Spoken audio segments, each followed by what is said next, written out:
এক নজরে চলে এলাম দক্ষিণাঞ্চলের সবচেয়ে বড় একটি মসজিদ এবং সুন্দরের এক লীলাভূমি। এটি স্থাপিত হয় 2003 সালের 16 ডিসেম্বর উজিরপুরের গুটিয়া ইউনিয়নে অবস্থিত।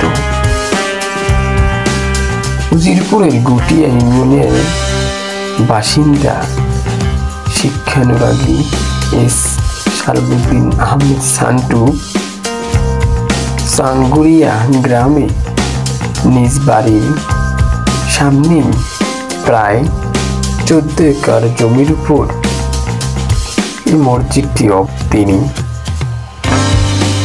মসজিদটির নাম রাখা হয়েছে বায়তুল আমান জামে মসজিদ।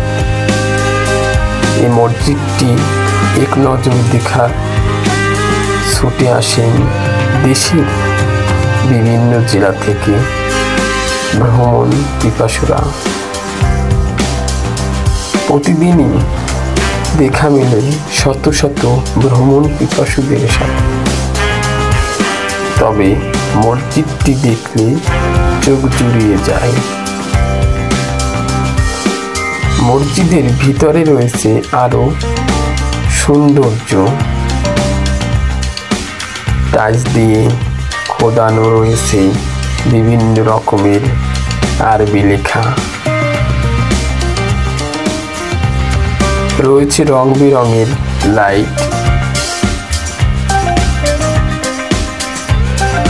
এখানে পুরুষরা যেভাবে নামাজ আদায় করেন সেইভাবেই অন্য পাশেই রয়েছে মহিলাদের জন্য নামাজের ব্যবস্থা। তার পাশেই রয়েছে একটি মাদ্রাসা কমপ্লেক্স। রয়েছে চারিপাশে নানা রকমের ফুলের বাগান। কত সুন্দর মনোরম পরিবেশ।